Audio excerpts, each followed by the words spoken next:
Hey, it's Mackenzie here from Cedar, and today we're going to talk around what are the benefits for the Office of the CEO. So in my last video, we talked around how the Office of the CEO is comprised of three different things: people, process, and technology. And today we're going to talk around the benefits. So there are a few benefits here. Number one is to multiply the personal impact of the CEO. Number two is to drive transformation initiatives to close. Number three is to drive home the strategy, vision, and mission to the company. Number four is maintaining focus on priorities. Number five is promotion of a common business language. Number six is driving organizational efficiency. And number seven is promoting cross-functional collaboration within the company. And I'm going to get into each of those. So number one I'm talking about is around multiplying the personal impact of the CEO.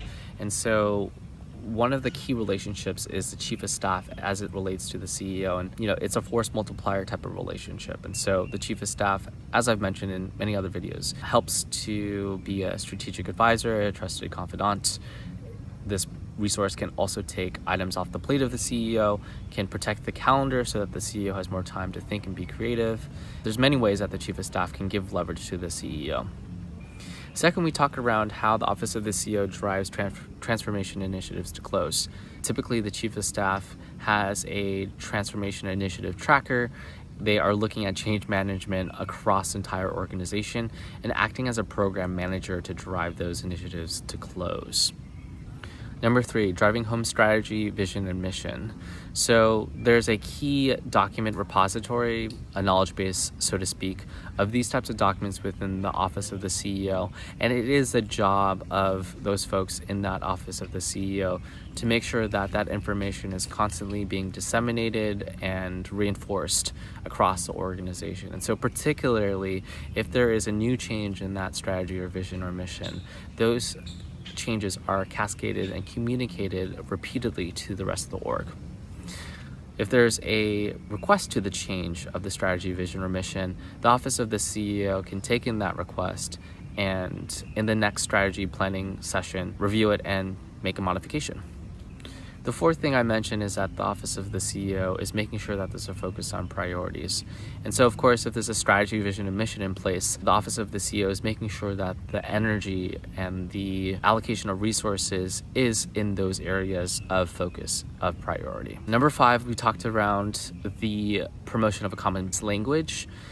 Typically, standardization of terms can lead to better understanding, less confusion, and more of a shared vision across the company. And this becomes particularly important when you have multiple people working at a company on a very complex initiative that has multiple teams. And so this common language can be promoted by the Office of the CEO. They can hold a document with the key terms and continually cascade and communicate that information to the rest of the organization. Number six, we talked around driving organizational efficiency. This is where the chief of staff can have a really big impact in showing the way that programs and processes can be implemented within their strategic initiatives and basically inspire that type of thinking and way of doing work within different business units across the organization.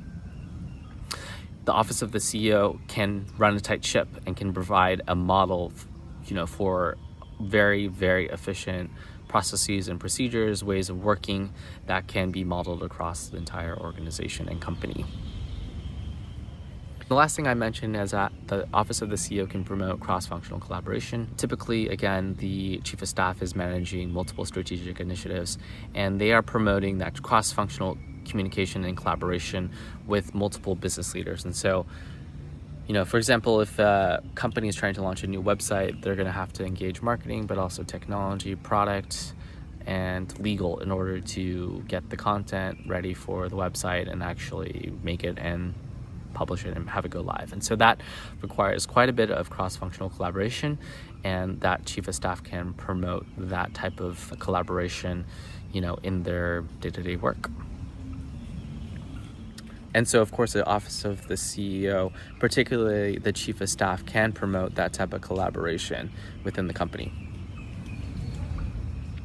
So there you have it. Those are the 7 reasons why you would want an office of the CEO. Those are the benefits. Again, number 1 is that it multiplies the power of the principal of the CEO. Number 2, it helps drive transformation initiatives to close. It can drive home strategy, vision, and mission. It can maintain a focus on priorities. It can promote a common business language, and it can drive operational efficiency and cross-functional collaboration. Thanks for watching, and like and subscribe.